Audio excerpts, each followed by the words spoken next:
Hello, everyone, and welcome back to the PACE webinar series presented by Benchmark Portal. We're very happy to have you here today. And before we actually get into the meat of the topic for today, I'd like to introduce Senior Vice President of PACE, Chris Herrick, who has a couple of announcements to make. Chris, how are you doing today? Good, Bruce. Thank you so much. Welcome, everybody. We're so excited to continue this series with Benchmark Portal. It's been a great partnership. We're happy to have you with us. Just a note about as we're coming to the end of 2019 and you're making your preparations for 2020, we are having our annual convention and expo, which we refer to as ACX 20. It's going to be held April 5th through the 7th at the Omni Amelia Island Plantation in Amelia Island, Florida. It's a great property. We're going to have some great speakers from Microsoft, Uber, Amazon, just to name a few. And you can find out more on our website that's listed there, but early bird registration is in effect right now, as well as the hotel reservations are open. If you use the discount code that I have listed there, 19PACE100, that will take an extra $100 off of the early bird registration price. So we hope you take advantage of that. If you have any questions at all, please feel free to contact me and I can get you more information. And you can always check out our website for other chapter and regional events that might be coming to an area near you in 2020. So thank you all so much. And Bruce, I'm going to turn it back over to you. Okay, thank you, Chris. Those are great events. Okay, great. I'm Bruce Belfiore, CEO of Benchmark Portal, and these monthly webinars are the fruit of our partnership with PACE that focuses on operational issues of importance to contact center managers. So the topics were selected through a survey of PACE members and reflect the areas in which you said you wanted to see the results of research and hear some best practice observations from our experts. So before we start on today's topic on managing contact centers, just a couple of other announcements, and it has to do with reminding you of the PACE Benchmark Portal partnership that brings you great on-demand operational training offerings for all levels of contact center professionals, including certified training for contact center managers. Here you can see the courses that are offered. The top one is an in-person course for managers, and the rest are on-demand courses, and the discounts that are available to PACE members. So you should want to take advantage of this, in particular, since currently PACE members can get the first on-demand license free by contacting us at Benchmark Portal directly and asking to sign up. So it's a great opportunity for those PACE members who would like to learn more about quality assurance, coaching, workforce management, or another area of management without having to travel. Hey, we're about to start a new year. Training is top of mind for most of you. So take advantage of this fabulous PACE member benefit and try one of these things out for free. Okay, so on to our topic for today. Being a manager in the contact center space can leave a lot of people feeling like you're alone at the top. The atmosphere can be pretty thin, and sometimes we feel like we're kind of gasping for air. So today's webinar will definitely make you feel like you have company, and we'll give you some useful lessons, some insights, some solutions that hopefully will help you succeed in your management position in 2020. So I'm joined by my colleagues, Dee Buell and Debbie Frazier, both of them veterans of MetLife contact center operations, and both of them with lots of best practices experience in setting up and executing contact center programs, both for in-house operations and for overseeing outsourced operations. So welcome, Dee and Debbie. Thanks, great to be here. Thank you. Okay, very good. Well, let me ask you in the audience just to think back. When you first became a manager or supervisor or whatever position you're in, were you promoted from within the company or from the outside? What thoughts went through your mind when you were promoted? And were you given management training before you took up the mantle of management, or were you put on the job and expected to kind of figure things out? How many of you say to yourselves now, if I had only known then fill in the blank, right? Well, the idea behind this webinar, as we face a new year, is to provide you as managers, both new and seasoned alike, with some food for thought and for action. We all need input. We're all learning, and we all do ourselves a favor by listening to folks who have the experience and the scars on their backs from actual on-the-ground experience as managers. So Debbie and Dee both have valuable experience as managers, hopefully not too many scars on your backs, right, friends there. They are also senior consultants for Benchmark Portal, which has given them firsthand knowledge of the challenges of a lot of managers all around the country and the world. So during this webinar, Debbie and Dee are going to share tips they've learned firsthand or through observing others that will help guide a new manager and perhaps provide new insights for seasoned managers. So Debbie, why don't you start us off? Great, thanks, Bruce. Well, and kind of looking back to what you said early on, how you were either promoted from within or outside, back when I first became a manager, I will say I was from the inside, but I'd only been with the company a really short period of time. Others had applied for the same position management that I had, but they had been there a lot longer than I. And it was a little awkward and intimidating to know that they actually had more experience than me. Once I was selected for the position, I finally just told myself I was placed in that for a reason. Someone selected me for a reason, and I was going to try my hardest to do my best. Actually, ironically enough, one of those same individuals was still with the company many years later, and we became good friends.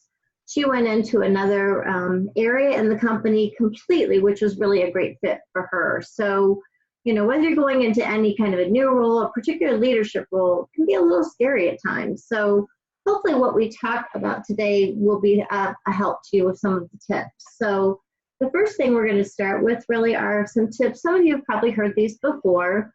If not, hopefully they'll help. And if so, they're a good refresher. The first one really is develop professional relationships with your staff, not friendships. Your goal really as a manager is not to make friends with your employees, as friendships can really prevent some tough feedback. Make sure you meet individually with each team member to set open and clear expectations of the team. Whether you're new as a leader or moving into that team for the first time, you need to get off to a really good start. Set those one-on-one meetings up. Set your goals, and probably the most important thing is to listen, listen, and listen. I can't say that enough.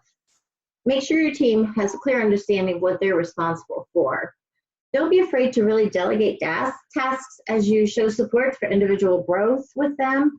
Delegate to others, and that just encourages them to take a little bit more responsibility and lets them know that you have faith in them to do something else.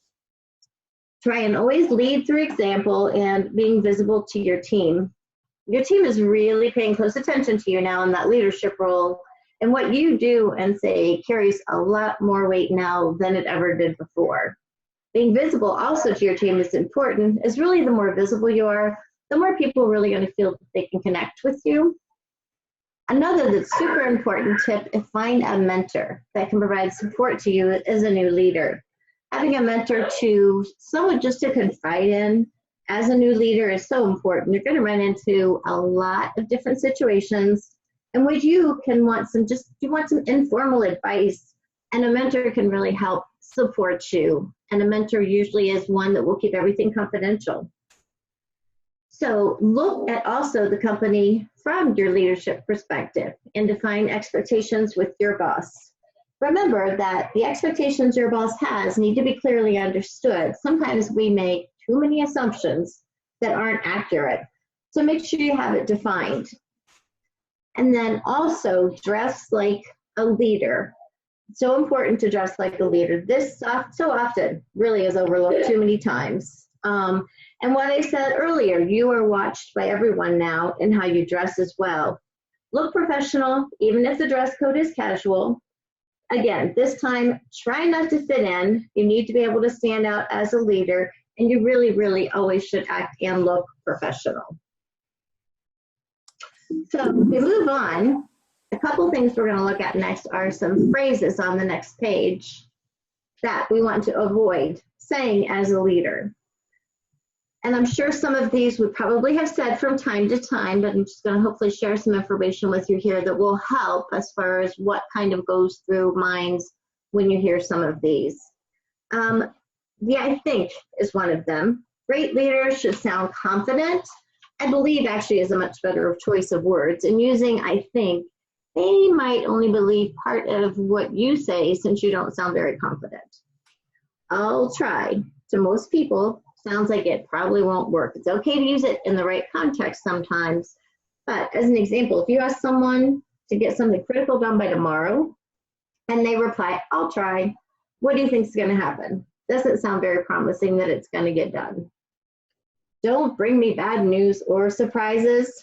What you're saying then to those you lead is only come to me with what I want to hear.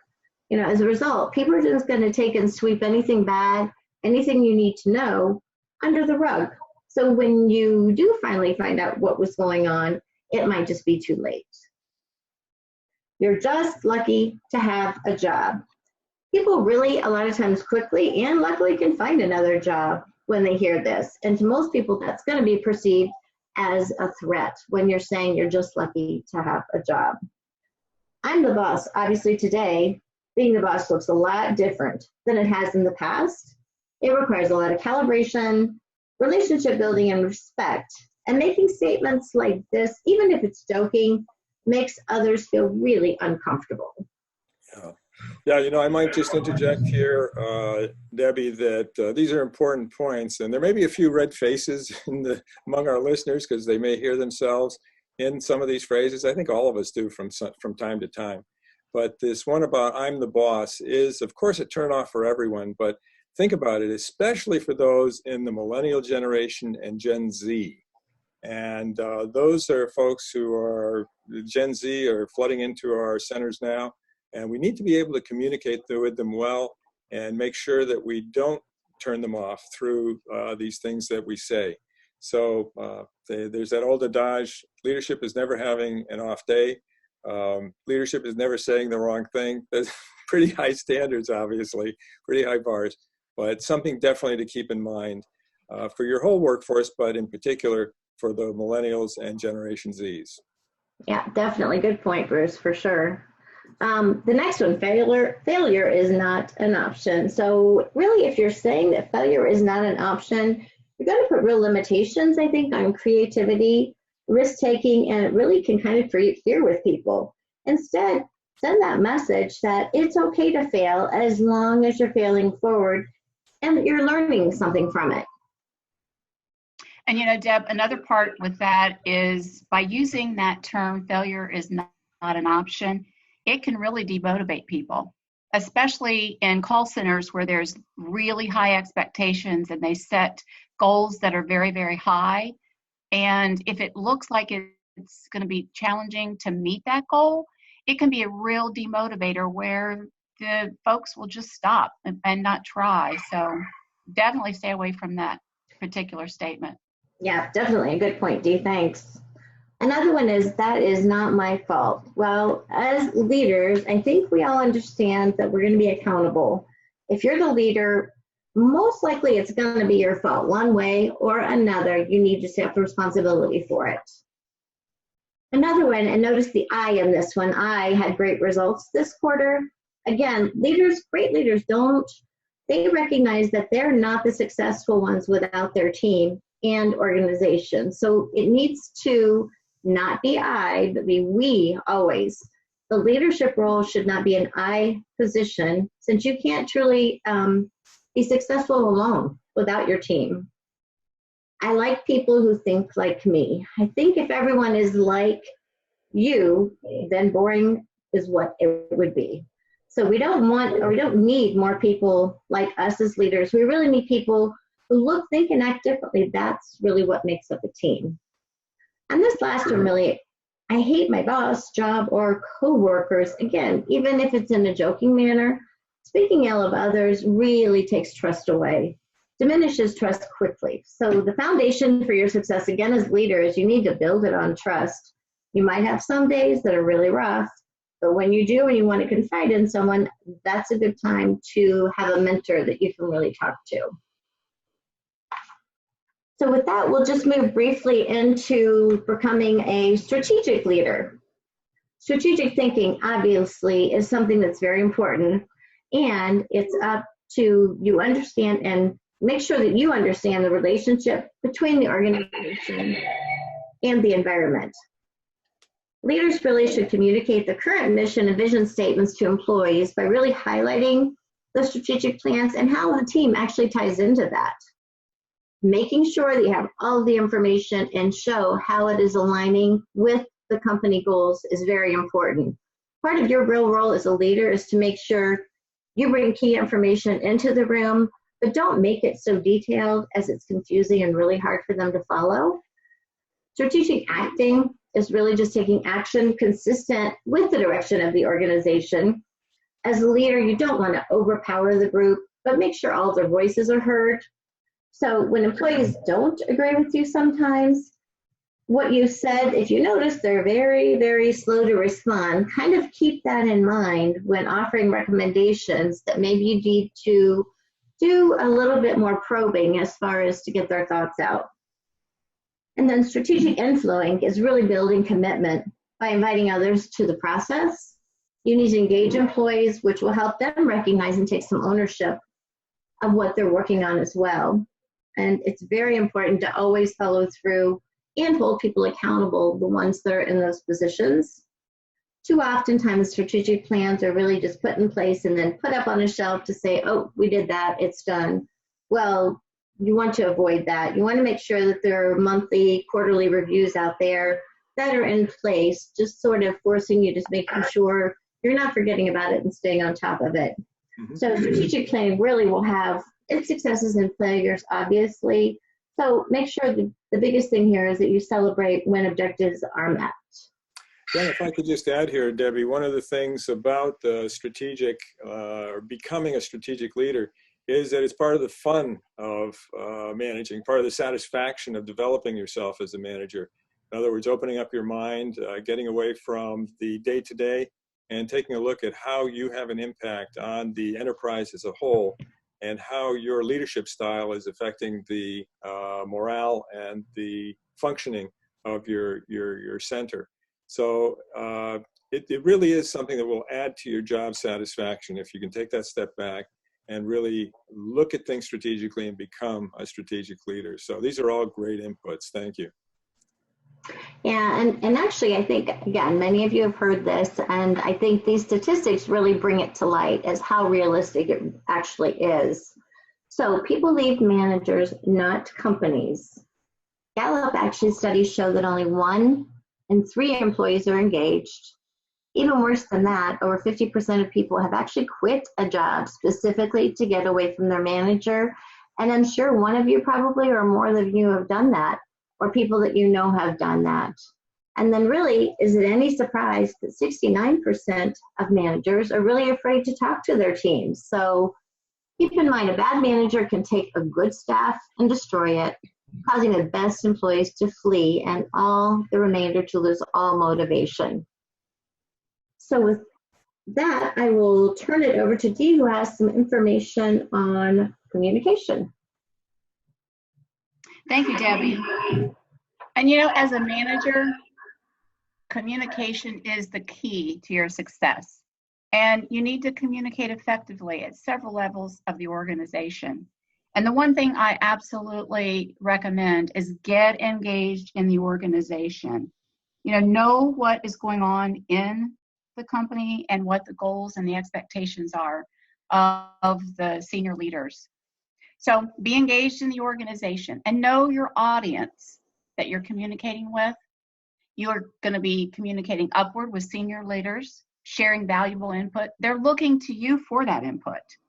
And you're going to be working with employees and translating goals and objectives. You need to hold them accountable, but when you're communicating with them, how you communicate makes a big difference. You want to support their success. And you want to keep individuals engaged. And you know, they always talk about keeping people happy and productive. Communication is one of those key skills to do that. You're also going to work sideways and collaborate with colleagues in other departments. It's important that you understand the big picture and that you share ideas and you represent your own team very effectively and work towards continuous improvement. So your communication skills are very important. But I want us to go into more detail with each of these. So as we talk about communicating with senior leaders, make sure you communicate with purpose.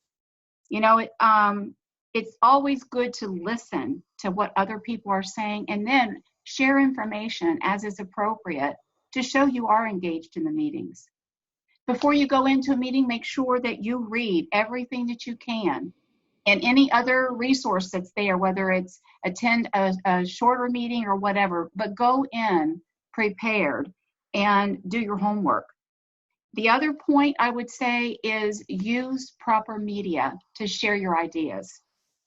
It could be just a written document, or sometimes it's even a PowerPoint that you would do a presentation with. But make sure that you go in with something to look professional and at a senior level in your communication. Anticipate challenges. Go in prepared to discuss those challenges. This is a really good time to either use that mentor, as Deb was talking about, or perhaps even talk to your boss and get their input before you go in. That way, if challenges do come up, you've had a little idea on what you might say to respond to those challenges. Mm-hmm. Bruce? Yeah, you know, there's a couple of things that I was thinking about now. The amount of contact you have with your senior leaders will depend on your position, obviously, and the size of your organization. But I think about what I call the SAW principle, S-A-W. The S stands for sweating, and the A for and W is worrying about. So what are those senior leaders sweating and worrying about? What is their SAW? Put yourself in their shoes. And actually, this is something that came through in a couple of the earlier slides, but I just like to underline it in this context. If you can put yourself in their shoes and you understand what it is that they're worried about, you know, all the way to what are they going to be reporting financially for the next quarter? What are they going to be telling their bosses about things that are going on in the call center, et cetera? If you can connect and communicate with them by walking in their shoes and understanding what's really important to them, what's keeping them up at night, and making that part of what you're communicating with them on, then this will help you out a lot. I like that, the SAW method. Mm-hmm. Well, you know, when you start communicating with your employees, as we had said earlier, people don't leave companies, they leave their managers. Your influence in the atmosphere of your team is so critical, and your employees are looking to you not only to be their leader, but their coach. That's why these one-on-ones are so very important. Whether it's a part-time employee or a permanent employee that's there every day, make sure that you do schedule these on a regular basis. And during those one-on-one conversations, make sure the conversation is meaningful. Be consistent on performance feedback. The last thing you want to do is coach them to do something one month and then the next month change it and give them some other type feedback that contradicts what you had told them earlier. These conversations should be strong goal-oriented discussions. You know, call centers are very goal-oriented, and by staying on track, you can help your employees to be very successful. It should also be a two-way conversation. Make sure that you give opportunity for your agents to share their feedback or what is causing them a challenge, or just general ideas about what can be done to make the environment better. And always encourage learning and development. It's so important to show your employees that they're valuable and you're willing to invest in them. And also, don't make it all about business. This is your time to get to know your employees on a personal level as well. Yeah, Dee, one thing to interject there, just as you said, the one-on-ones are extremely important. So one word of advice is do not cancel them unless you absolutely have to, and then make sure you're rescheduling at the same time. Canceling them really just sends the message that you don't care or it's just not important to them. And the other is always make sure that you document everything that goes on during that conversation and confirm that the employee actually is understanding it as well. That's right. That's right. You know, you also should have team meetings as often as possible. Sometimes it's a regular scheduled meeting that is done on a monthly basis, and sometimes it's just a real quick get together out on the floor. But have an agenda when you go into those monthly meetings and follow it as best you can. Schedules are usually pretty tight. Most call centers, you're lucky if you get a full hour. So if you veer away from the agenda, a lot of times you don't give it a lot of time for questions and answers at the end of the meeting. But be sure in those team meetings that you share department goals and objectives, and make sure that all successes are discussed and people are praised for what they're doing. Make sure they understand and know the value they're adding to the team. And as I said a few minutes ago, make sure you provide the opportunity for them to have questions, and you're able to provide answers, or maybe it's even just to talk about something fun. Try and keep your team meetings as comfortable, and pretty much I used to always tell my team, I want this to be like we're sitting in my family room just having a discussion about our work. You want to make sure it's inviting for everybody to participate. And that last note there, an open door, it's important that you make yourself easy for employees to share with you and that you're available to them. And remember, if they come to you to talk to you in your office, more than likely, that's something confidential. So don't be talking about those things and sharing confidential things about your team members with others, because that's the reason they came to you privately to begin with. You know, at-home agents has become very popular in the call center world. And this is another area that communication is really critical. One of the things I would say is make them feel they're right there in the office beside you. Greet them in the morning at the beginning of their shift. Most companies have some sort of instant message or something in place where you can just ting them. Tell them good morning, hope you have a great day, whatever. And stay in touch with them throughout the day. And if you see something that maybe you're monitoring calls and you just observed a call and they were doing a great job on it, send them a quick little note. Hey, I just heard that call. You did a wonderful job. So stay in touch with them. And when you do your one-on-one meetings, if at all possible, use Skype. That way it's a face-to-face conversation. And when you schedule your team meetings, it's really good if you can use teleconferencing. That way they hear the conversation with their team. They also get to kind of know the voices. Even though they don't see each individual on the team, they develop relationships just by hearing the conversation. And remember too, to engage your home agents in projects. You know, a lot of times, those are your more tenured agents that have decided to work from home. Don't lose their valuable input. Ask them to participate in special projects as often as possible. And show them that they are part of the team.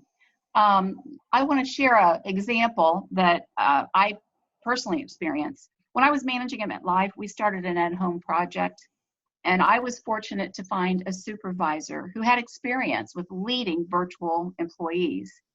He treated every agent as though they were sitting right there in the office. And on a regular basis, he would have one-on-ones with them. He would include them, you know, in the team meetings and so forth. But one of the things that really stood out to me, he loved to cook. And oftentimes on Fridays, he'd bring food into his team. If he had, let's say, he made some kind of an Italian meal, he would actually have pizza delivered to his home agents at home, just so they could participate in the food day. And if we were celebrating something in the office, maybe we were celebrating a goal that had been met and we were having coffee and donuts or whatever for everybody, he would know ahead of time we were doing that. So he would send gift cards for maybe Starbucks so that his home agents would also participate in that celebration, even though they weren't right there with us. So I can also tell you at the end of the year when we would do our employee surveys, his was always some of our top results because he made everybody feel they were truly a part of the team, even if they weren't in the office. Yeah, this is Debbie. That's really interesting, Dee, that you would say that. I know personally when I actually managed a group of supervisors in both Dayton and Rhode Island, while living in Rhode Island, it was definitely could be challenging. You really had to do so much pre-planning ahead of time, making sure your one-on-ones were set up, that you didn't miss anyone, making sure that you had meetings with both groups that fit everyone's schedule at the same time, and really just making sure you visited physically both locations as frequently as possible to have that face-to-face time. So it definitely can be done, particularly in larger organizations that do require that. Yes, that's true, Deb. And you also have to work with other departments, and communication, again, is so important there. You want to be an advocate for your team. And I'm going to zero in a little bit on this little comic. It's important. Most of the time we go in with a win-win attitude, but sometimes when you're working with other departments, it can turn on you, and it almost looks like a win-lose, because somebody may want their team to look so much better than the rest of them. But obviously, that's not the way we should approach communications with other departments.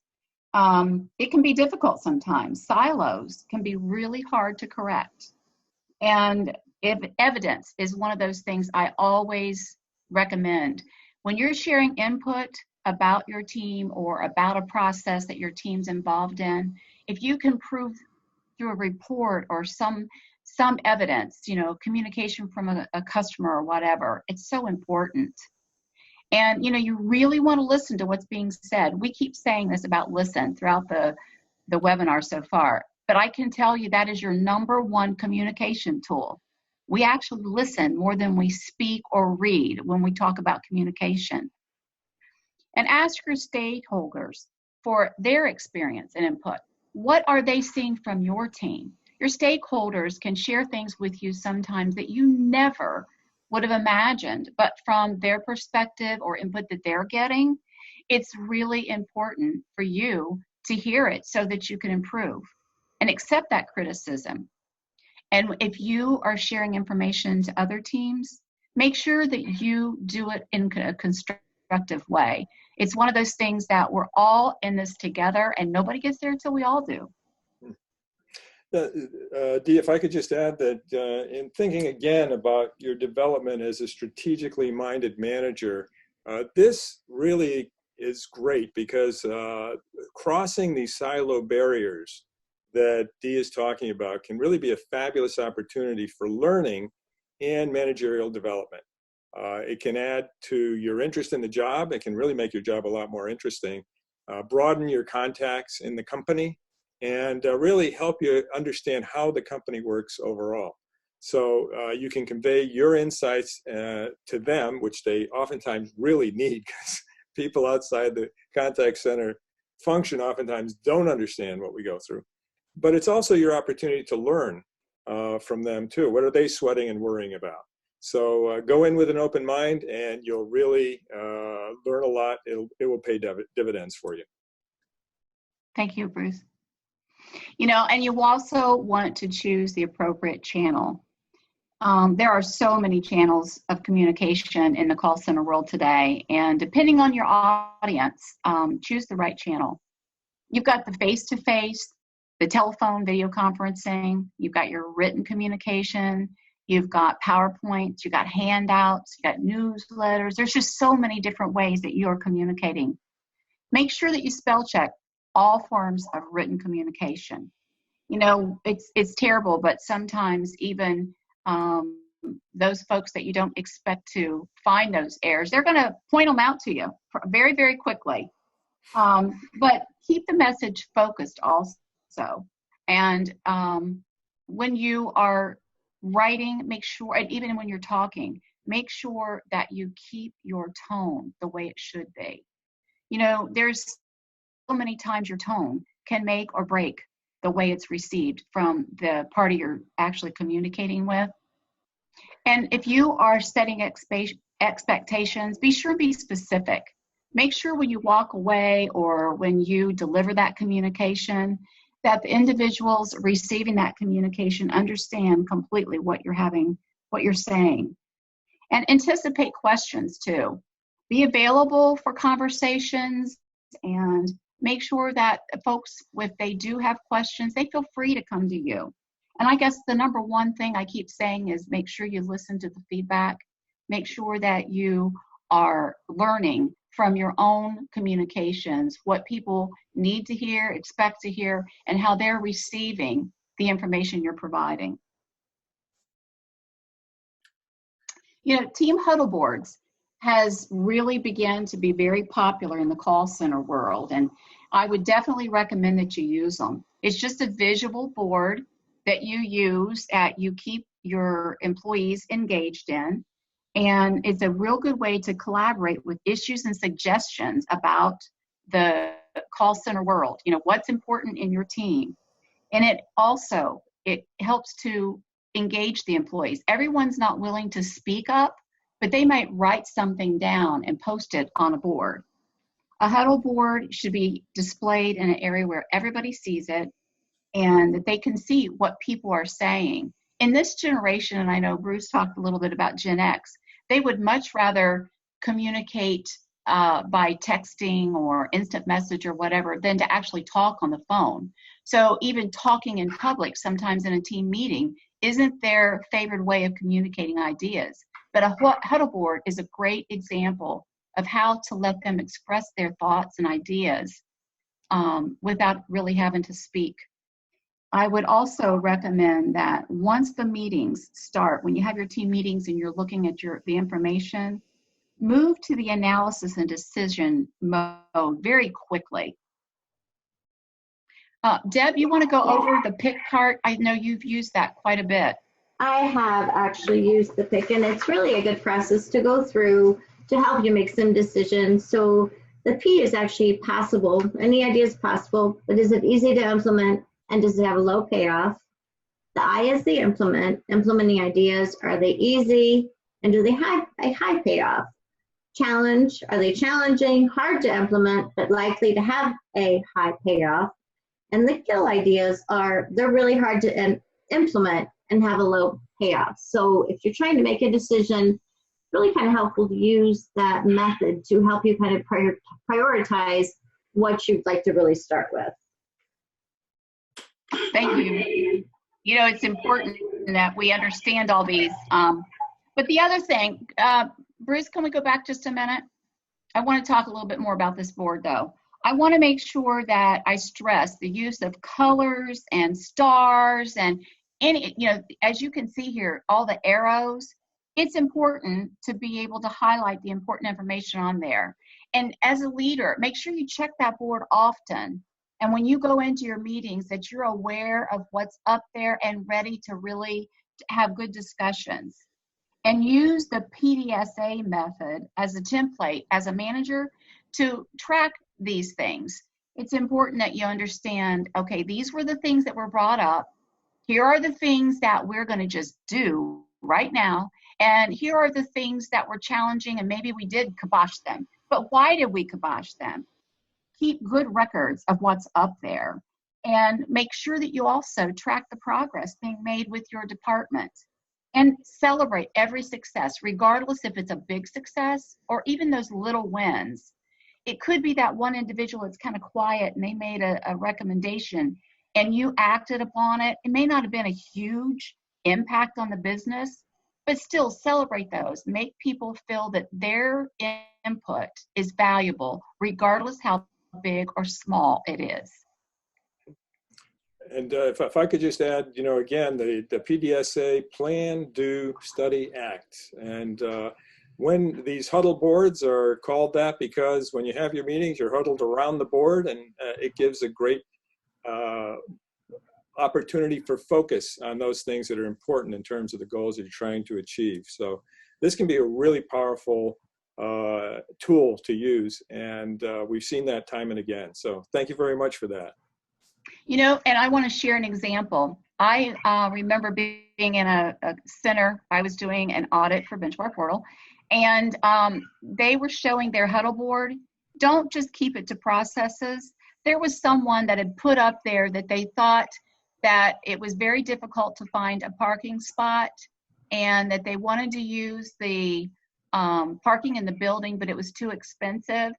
And when they brought that up and they started working through that, they actually got the company to pay for parking for their employees in the building.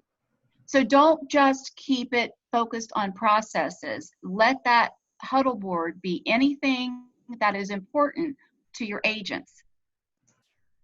Yeah, great example, Dee, for sure.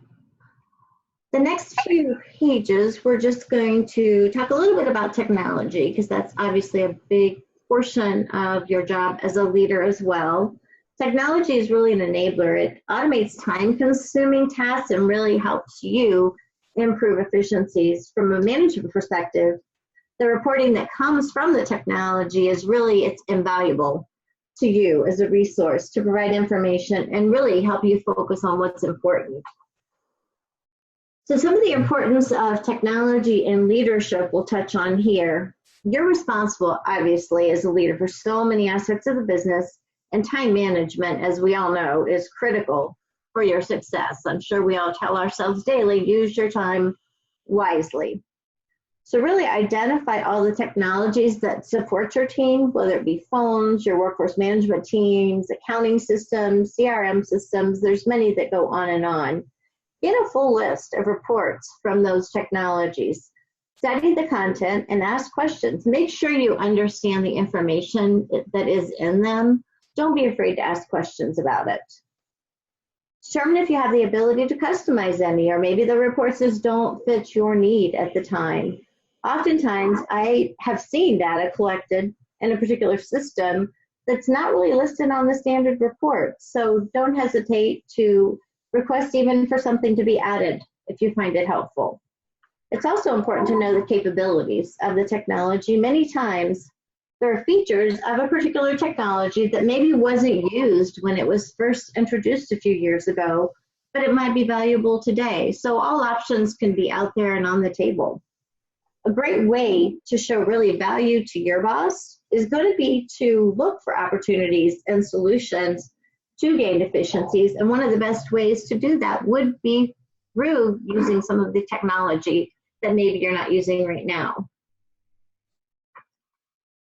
So using technology also to enhance performance. As I mentioned earlier, technology automates time-consuming tasks. Just think how long it would take to manually track just the KPIs alone at the department level for the various channels that you currently use for your customers.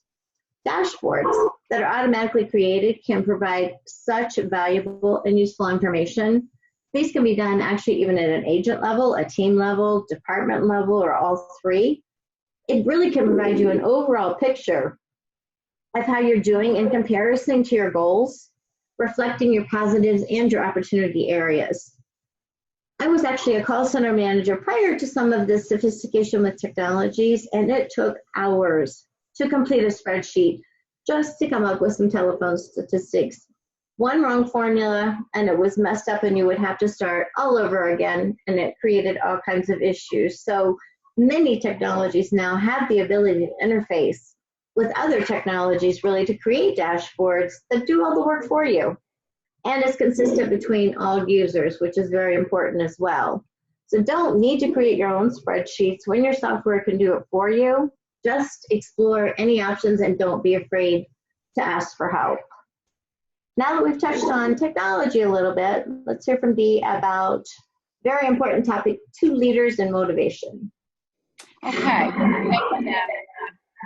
And you know, no matter where you are in the organization chart, whether you're a first line manager or a CEO, your efforts and your attitude really do impact a team. Number 1, lead by example. They're looking to you as their leader. You know, share how the team fits into the corporate vision. If people know that their work matters and they understand the contribution to the big picture, it motivates them. And of course, as we have talked earlier, get them engaged as much as possible. And sometimes that's what it takes just to give them the right attitude to get really happy in the role that they play. And always solicit feedback and use it when changes are being made. Empower teamwork.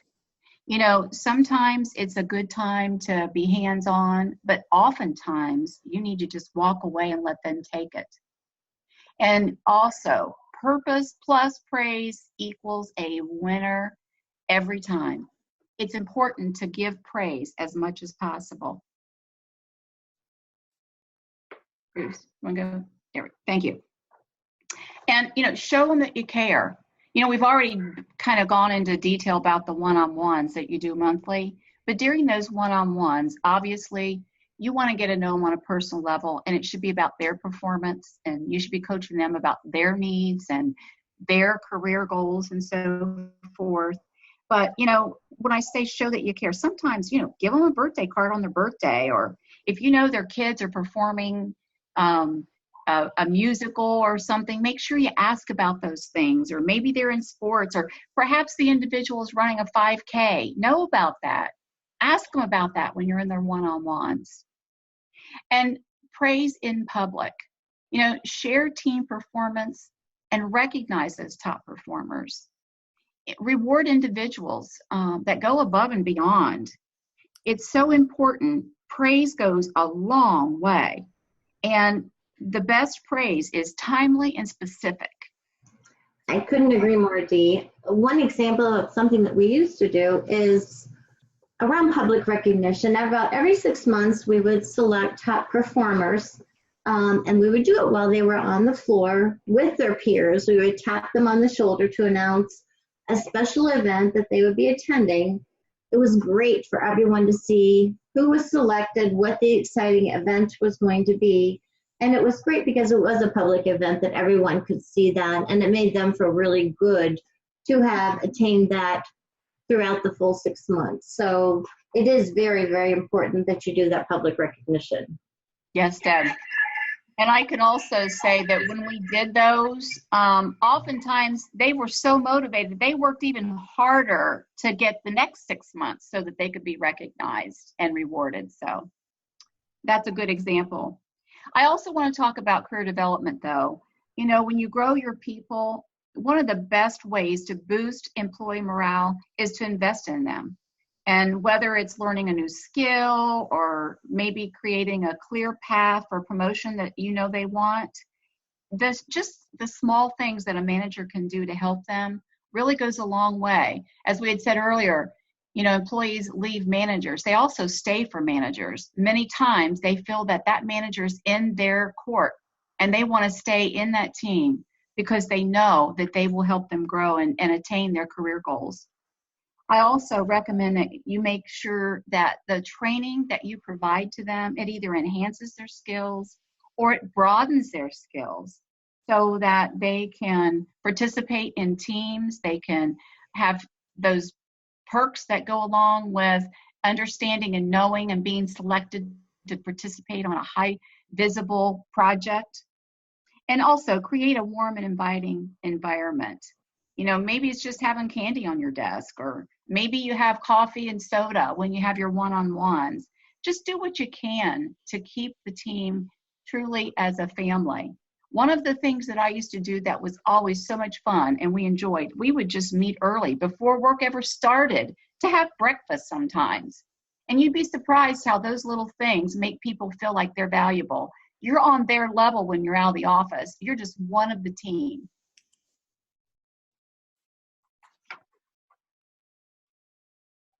And you know, last but not least, as a leader, it's important that you recognize how you impact everything going on around you. Number one, lead by example. And when people feel their work matters and they understand how their contribution impacts the larger purpose, they're going to really be engaged and motivated. Solicit their feedback and always, always use it when changes are being made. And I also recommend that you use their team performance as an example. When you have those scorecards, manage your team by sharing the scorecard, sharing what happens, and don't hesitate to make sure those slackers are dealt with. If you're not careful, that slacker will demotivate the team. But when you take action with them, then it lets the team know, yes, you are watching and you are taking care of the team as a whole. Sometimes set some team goals, create contests that encourage team bonding, and link the rewards to the success, the overall success. That team visibility is important. Sometimes it's just having a senior VP come in and thank them for a job well done. That will motivate them. And engage the team in ideas on things to improve in the organization. Be transparent with the decision making that goes on even above you, so that they have an opportunity to share their ideas on how things can be done. And, the other thing I would always recommend is listen to your team. What are they saying? And champion that, be an advocate for your team. Deb, back to you. Yeah, just some final thoughts as we end. This is actually some information that I found from a quote from Tom Peters. Really just treat people as adults, treat them as partners, obviously treat them with dignity, treat them with respect, treat them, not capital spending and automation, as the primary source of productivity gains. These are the fundamental lessons really from excellent research companies. And I will turn it back over to Bruce. Okay, thank you very much. Very, very good content. Thank you, and I'm sure that this was of use to members of our listening audience here. So what we'll do is get into questions now. Before we do that, I just want to have one final reminder with regard to those PACE Benchmark Portal courses. Please do take advantage of the free course that you can have, an on-demand course, and this will allow you also to become certified, or one of your people to become certified. And as we heard in the webinar itself, training is so important, and it's a great way also of showing appreciation and making people feel appreciated and that they're actually being developed. So please do take advantage of that PACE benefit. Okay, on to the questions. And we have one here which says, how can I get my team to share ideas for process improvement?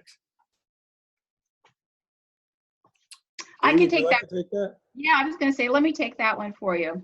A lot of times it is the way you ask for their input. One that I used often that was very, very helpful is I would go in and ask, and this has really helped me when I was doing audits. I go in and ask, if you were promoted to the vice president of the call center, what's the first thing you would change? And a lot of times these involve the environment and process improvements, but it really did open people up to talk about it. But a couple other ways is, ask them, what's the greatest obstacle you have in your productivity? Or, maybe what's the most difficult process you have to navigate to satisfy your customers? So a lot of times it's how you ask that question, make it an open-ended question so that it gives them an opportunity to really think about and respond and give you their real opinion on those things. No, that's really good, Dee. One other thing too, I'm just sort of intuiting, reading between the lines on this, how can I get my team to share ideas for process improvement? The questioner, Jerry, may be coming from a situation in which that hasn't been a tradition. In other words, there hasn't been that kind of communication that we've been talking about on this webinar. And so Jerry would like to know, how do I get this going? And maybe, Jerry, the way to get it going is not to, in a group meeting, all of a sudden get it started. In other words, put people in a position that they've never been put in before, because that could sort of put them on their left foot and they aren't quite sure how to respond. If you're trying to get that kind of participation and that kind of sharing, maybe the best thing to do is to start with one-on-ones, the kind of one-on-ones that Dee and Debbie have been talking about. And that way they can overcome their shock if they, have never been asked this sort of question before. You can pose the question in a softer way, but then you can get them to open up. And after that, perhaps there can be more sharing through meetings and things like that. But start soft and then build from there. That would be my advice. Any further things? Debbie, did you want to add anything to that? No, I'm good. Good advice there from both of you. Okay, very good. Well, we have another question here from Chris. I don't think this is Chris Herrick, though. Chris, so many of the systems we use are very outdated. What approach should we take in making recommendations to senior management to either upgrade or replace some of these systems? Okay, so a technology question here. Yeah, I can take that one.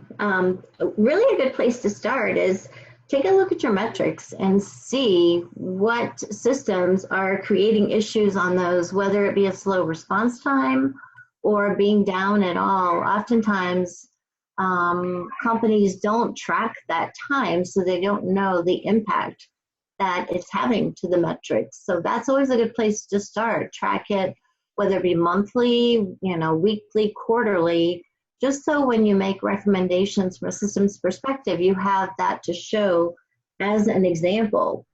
And then really the next thing would be probably to look at the systems that are creating the biggest pain points for customers and for agents.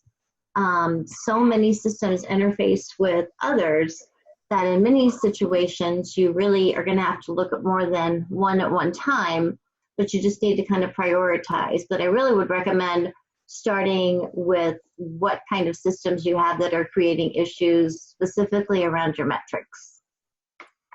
Thank you. Very good. Dee, do you have anything to add to that? No, I do think, though, one thing I would always say, technology can be your best friend, and use every bit of it that you can. Yes, absolutely. Use it. Make sure that your suppliers give you the time and the attention that you're supposed to have, and that's great. Okay, I think we can squeeze in one last question here from Henry, and it has to do with at-home agents. What is the biggest challenge that you have seen with at-home agents, and how did you address it? I can take that one, Bruce. One of the things that a home agent may find, especially if they've worked in the office for a while and then they go out, they may get home and realize they missed the interaction with their teammates. And if that's the case, whether they decide to come back in the office full time or not, give them the opportunity, if at all possible, to maybe come in once a month or something, because they do enjoy that team atmosphere. Now, some don't. Some would prefer, and let them drive that. But if you do have that happen, I've had people actually go out, be home agents for a month or two, and ask could they come back in the office. But if that's the case, give them an opportunity to come in maybe once a month. Maybe it's just a couple days, but to keep that team building and that team morale going, I think that's important. Excellent. Okay. Debbie, do you have anything to add to that? No, I think the only other item with home agents is just to make sure that you set clear expectations ahead of time before they start working at home. Sometimes we expect those folks to be a little bit more flexible around scheduling or around some extra hours needed or needed when weather situations occur. So make sure all of that's been established up front with them. Perfect. That's really important. Yes. Yeah. No, very important. Okay. Well, this has been great. We're at the top of the hour and out of time, unfortunately. But thank you very much, Dee and Debbie, for just a great webinar. Really appreciate it. And thanks to all of our listeners as well. If you have any further questions or would like to send us anything, please do send your questions to me at brucebelfiore@benchmarkportal.com, and we will definitely get back to you. With that, best wishes to everyone for the holidays, and best wishes as well for your management efforts in 2020. Take care and have a great day.